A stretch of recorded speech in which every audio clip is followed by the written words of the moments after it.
Assalomu alaykum, hurmatli mijozlarimiz. Yaxshi keldinglarmi? Charchamayapsizlarmi? Bugungi mijozlarga uchrashuvimiz Toshkent shahrida aholi bandligini ta'minlash, yangi ish o'rinlarini yaratish, biznesni yuritishda yuzaga keladigan masalalar to'g'risida mijozlarimizning savollari bo'lsa, nimadir muammolar bo'lsa, o'shani gaplashish bo'yicha yig'ilganmiz. Hurmatli prezidentimizni tashabbuslari bilan topshiriqlar bor. Hamma bank mijozlari bilan uchrashuv qilishimiz kerak. Bir oyda hukumatda uchrashuvimiz bor.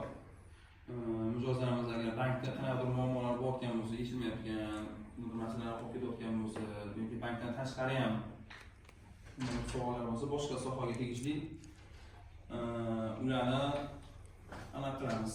Protokolga kirgizib, o'sha soha bilan gaplashadigan sohaga yetkazib berishimiz kerak.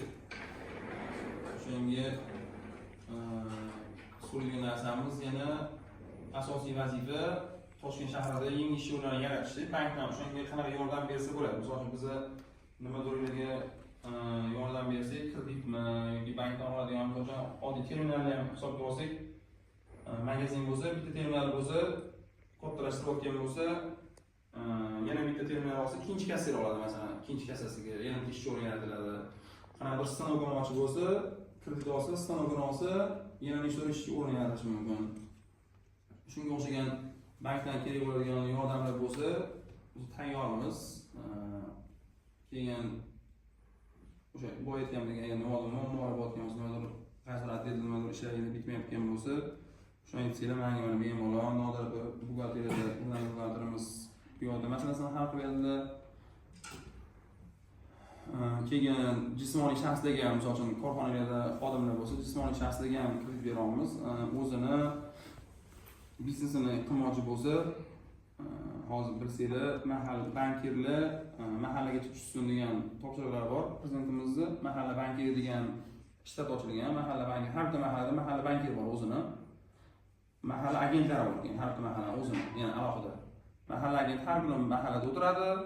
O'sha fuqarolarga nima moliyaviy paketga kerak bo'lsa, misol uchun kredit olib, nollarni ochadimi yoki tukun mashina olib ayol kishi o'zi uyda o'tiradigan bo'lsa, bola chaqasi bo'lsa, tukun mashina olib narsa tikib uni sotsa bo'ladi masalan. Yana nima biznes qilmoqchi bo'lsa, shunga taksistligi bor, taksi bilan shug'ullanaman desa, keyin yoshlar va bolalar bo'lsa, masalan, ishi bo'lmasa, kuryerlik hozir ko'paygan, kuryerlikga velosiped olsa bo'ladi, telefon olsa bo'ladi, Yandex bo'ladida, shu bilan kunlik daromad topib, o'zini o'zi band qilib, oilasiga pul olib kelsa bo'ladi, masalan. Bekor o'tirib, ishsiz yurganlar bo'ladi, agar o'zini shaxsiy ishini qilmasa. Shuning uchun agar savollar bo'lsa, nimadir bizdan yordam kerak bo'lsa, qiladigan ishlarimiz bo'lsa, bemalol aytsanglar, shuni qarab har doim ishimiz ochiq. Hozir ham gaplashib bemalol suhbat qilsak bo'ladi. Majlis emas, suhbat shaklida gaplashib shuni qilsak bo'ladi. Kimda savollar bo'lsa, agar nimadir masala qiynalayotgan bo'lsa,